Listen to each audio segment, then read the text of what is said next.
السلام علیکم۔ بسم اللہ الرحمن الرحیم۔ بچوں، کل ہم نے ہندی کی مدد سے پڑھا تھا، آج ہم ہندی کے بغیر پڑھیں گے۔ ٹھیک ہے، چلیے پریکٹس کرتے ہیں۔ اگر آپ بغیر ہندی کے پڑھیں گے تو آپ کو حرفوں کی پہچان ہو جائے گی۔ تو چلیے حروف کی پہچان کرتے ہیں۔ تو پہلا حرف ہے ہمارے پاس سا، یہ سا ہے، ٹھیک ہے۔ پھر دوسرا ہے تا، پھر تیسرا ہے با، پھر ہے حا، پھر ہے طا، پھر ہے ہا۔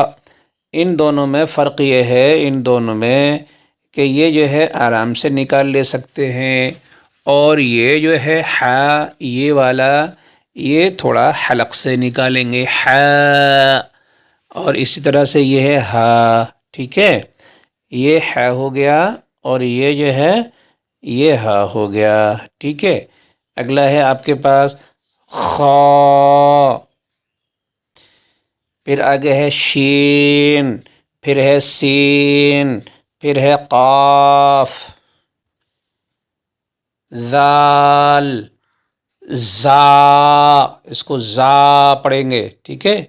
پھر اس کو پڑھیں گے ضاد، پھر اس کو پڑھیں گے ظا، ظا یعنی زبان کی اگلی نوک جب دونوں دانتوں کے یعنی اوپر کے اگلے دو دانتوں کے اور نیچے کے اگلے دو دانتوں کے کنارے پر لگے گی، تب یہ ظا ادا ہوگا۔ کل ہم نے بتایا تھا سا اور یہ ذال اور یہ ظا، یہ تین حرف ہیں، ان تینوں حروفوں کا مخرج ایک ہی ہے، ٹھیک ہے۔ یعنی کہ مخرج کا مطلب یہ ہے جہاں سے ہم حرف نکالتے ہیں، منہ میں سے جس جگہ سے حرف ادا کرتے ہیں اس جگہ کو مخرج کہتے ہیں، ٹھیک ہے۔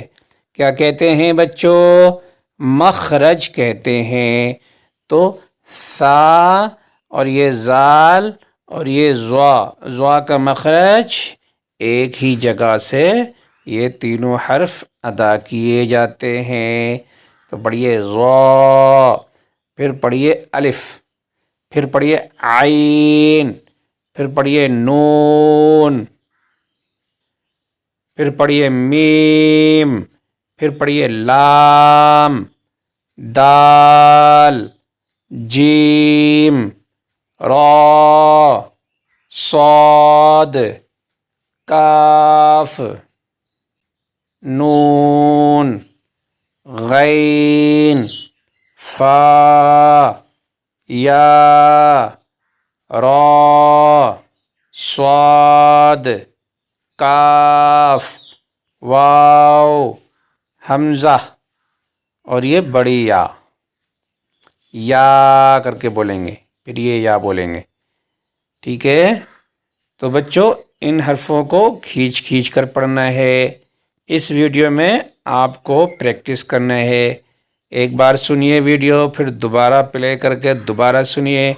3-4 بار جب آپ ویڈیو سنیں گے تو بغیر یاد کرے آپ کو یاد ہو جائے گا، یاد کرنے کی بھی ضرورت نہیں پڑے گی۔ اوکے بچوں، چلیے اللہ حافظ، ملتے ہیں نیکسٹ ویڈیو میں۔